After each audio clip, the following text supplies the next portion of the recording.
कांदिवली पोईसरमध्ये 2 तरुणांनी मिळून एका युवकाची हत्या केली।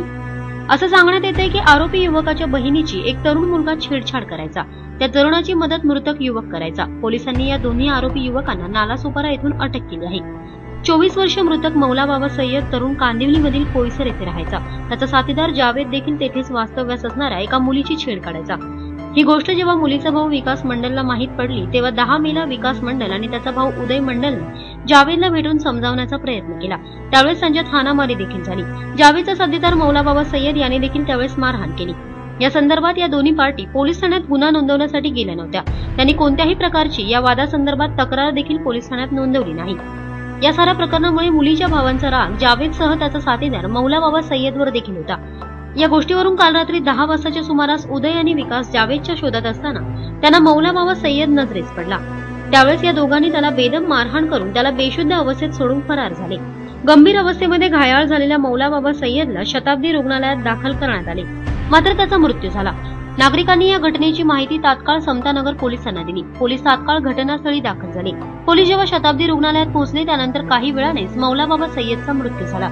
या प्रकरणामधील गुन्हेगारांवर पोलिसांनी कलम क्रमांक 302, 34 आणि आर्म्स ऍक्टच्या अंतर्गत आरोपींवर गुन्हा दाखल केला आहे।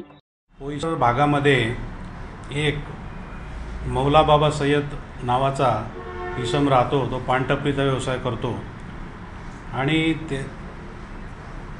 त्याचे आणि जावेद नावाचा एक 16 वर्षाच्या मुलाचे एका मुलीशी प्रेम संबंध होते असा संशय तेथे राहणारा उदय गगन मंडल आणि विकास गगन मंडल यांना आल्याने त्यांनी जावेदला विचारणा केली होती की माझ्या बहिणीच्या मागे का लागतो, म्हणून त्यांचे रविवारी भांडण झाले होते। त्या जावेदच्या बाजूने मौला बाबा सय्यद हा त्यांच्याशी भांडत होता, त्यामुळे त्यांची बाचाबाची झाली होती।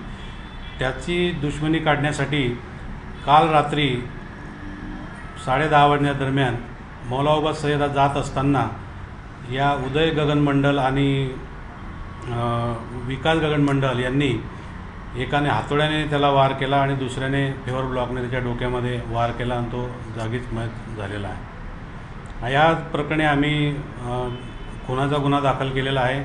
2 आरोपींना अटक केलेली आहे। त्यांना आम्ही रिमांडसाठी पाठवून त्यांची कस्टडी घेऊन अधिक तपास करीत आहोत।